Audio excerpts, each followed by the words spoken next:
add value to your business, or do you want to just be this administrative person? And often, if you look at your talent team and the caliber of talent in your company, they correlate. You could hire the best person for the job if they were in your candidate pool. All these individual employees, one by one, together, their voices all come together to articulate the culture of the company. Well, the best time to start addressing these pay equity issues is 15 years ago. But the second best time is today.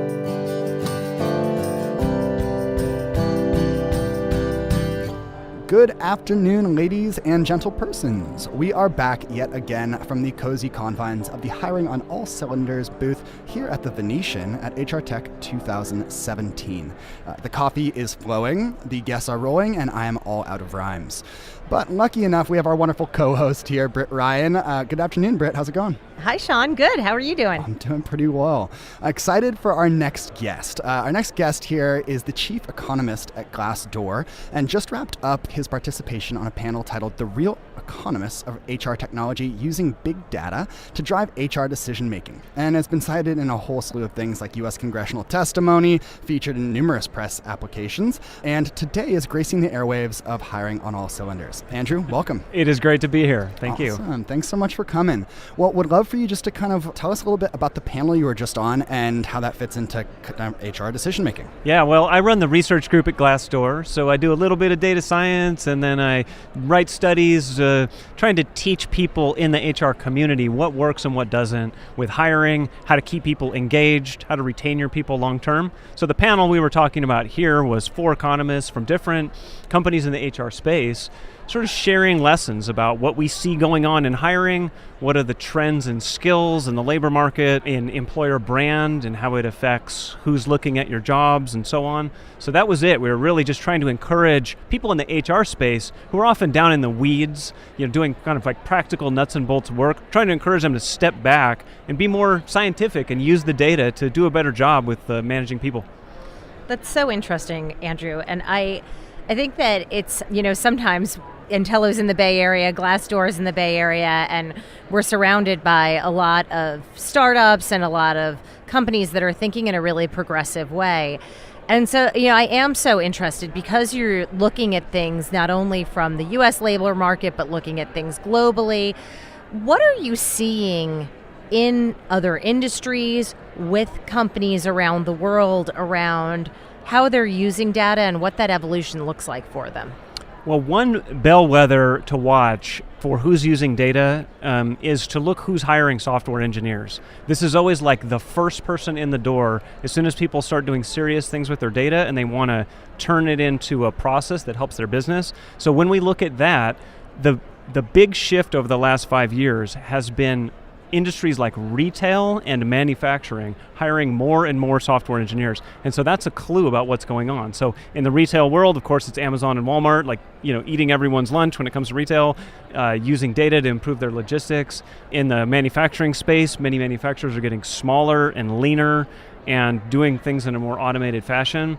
Once you step outside of the Silicon Bay area, many HR teams don't have a single data scientist. They really are operating in a they're behind the times when it comes to analytics. And I think that they're looking to many people here at HR Tech to vendors to give them some advice to make it easy so that they don't have to have a PhD in statistics in order to do a better job managing their people. Right. And are there certain technologies or vendors that you're seeing out there that can help companies get a leg up rather than having to hire software engineers and build things out from scratch? Absolutely. So one thing I'm really excited about are pulse surveys. I feel like making more frequent touch bases with employees and getting a gauge on sentiment can really make a huge difference. Just following that over time and empowering employees to have a voice to really tell you what's working and what isn't working in the workplace. Those pulses generate tons of data. You can benchmark yourself against others in your industry. So I'm quite optimistic about that. That's just one example. But also with things like enterprise-wide Tableau use, for example, It's making it so much easier than it used to be to do basic analytics, reporting. I came from in a previous life where I was a financial analyst where a lot of it was pencil and paper and Excel reporting. Those days are long gone. Now everybody has access to what's happening with your business. I mean, it's fascinating, as someone that does sales development and kind of handles that sort of things, like reporting and the data you gather from that is so crucial to being able to make those decisions. And it's nice because more and more HR tech is starting to release some of those features, right? Whether or not you're talking about ATS kind of reporting about where people are in the funnel and conversion rates, or even on passive candidate sourcing, being able to track outreach efficacy. Like it's great to start to see some of those features roll out and impact people in a real way. Yeah, absolutely. Yeah. One question I have, Intello is really focused on diversity, and I know that is a buzzword in the industry right now. Earlier this year, you released your analysis of Glassdoor's own gender pay gap. What did you learn, and do you think other companies should be performing audits like your own? Well, this began a couple of years ago when I took millions of online salaries that had been reported on Glassdoor over the years for several countries, and we looked at whether it's true that there is a gender pay gap in the data. And of course we found that there is, and even after you controlled for, say, like men and women working in different roles, at different levels, different years of experience, in different cities, there's still a gap that just is really hard to get rid of. It's 5 or 6% is left behind. And that is a serious issue, right? It's a problem for not just legal risk and PR risk at companies, it's also a problem for attracting talent. Nobody wants to go work for an employer where they believe men and women are not paid fairly.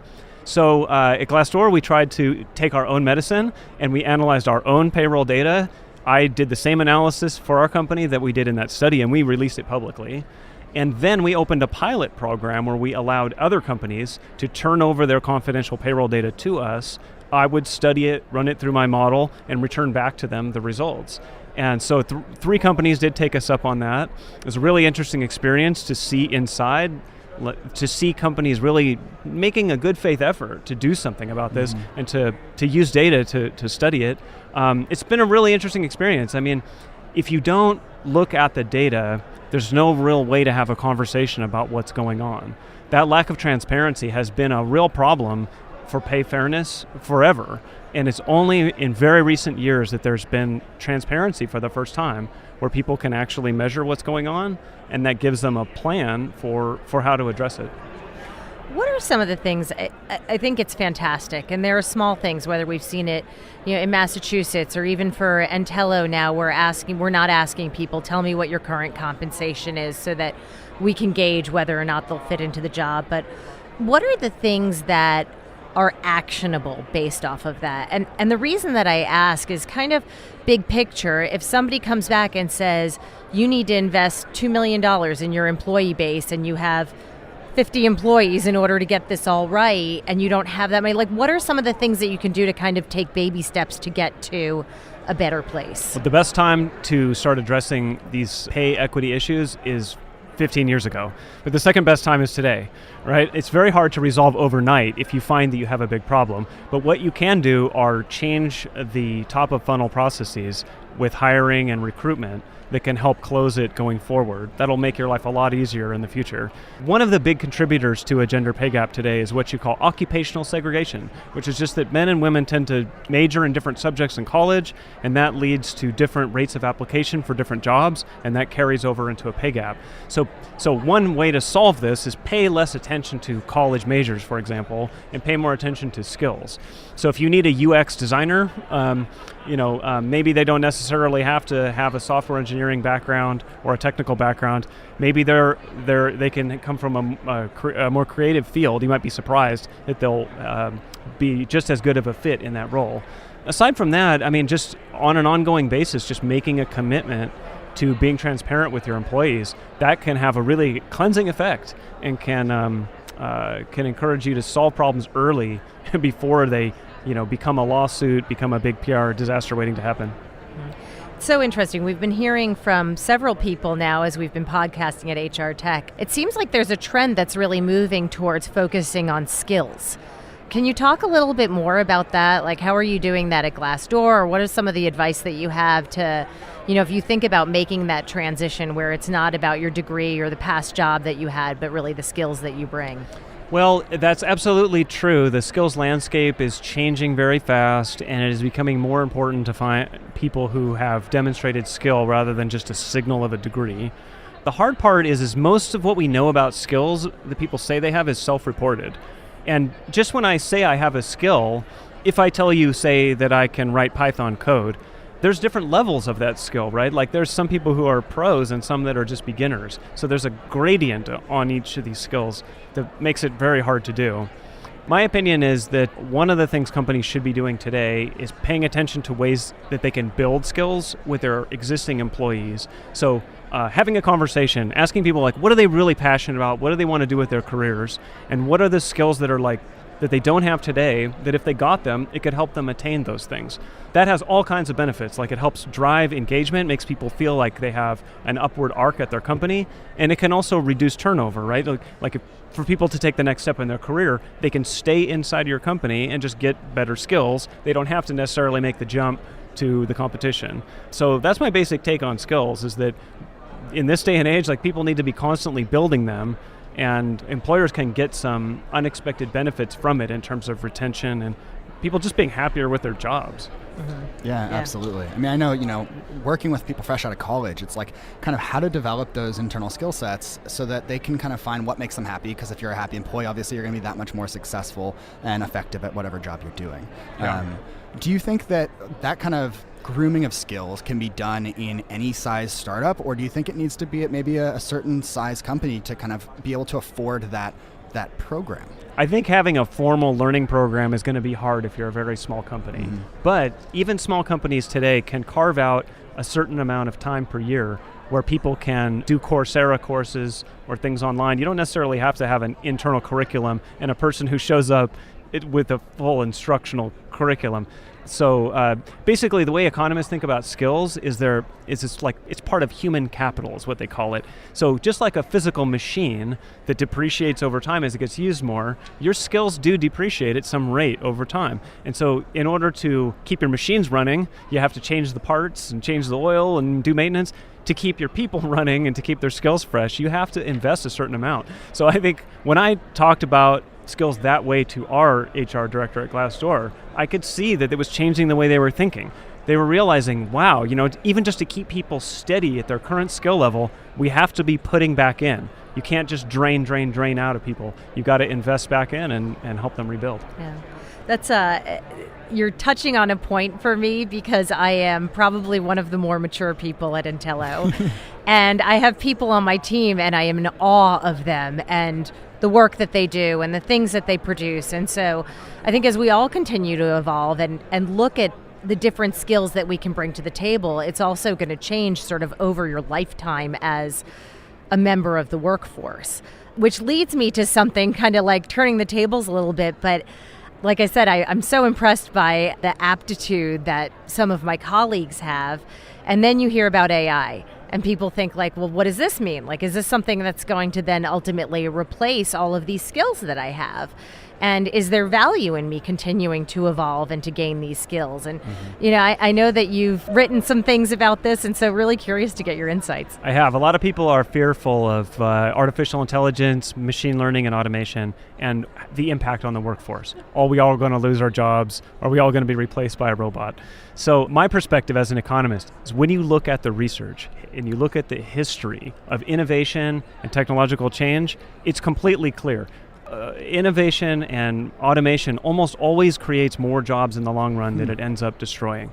And the reason why is that robots rarely fully replace a person. What normally happens is they replace part of the person's job, and then the person teams up with that automation and becomes more productive.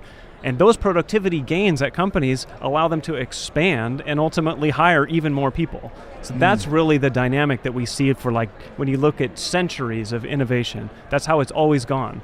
And so so today, like that's what I think companies should be thinking about when they are looking at like automating processes and looking at what jobs will be affected by AI and big data and machine learning.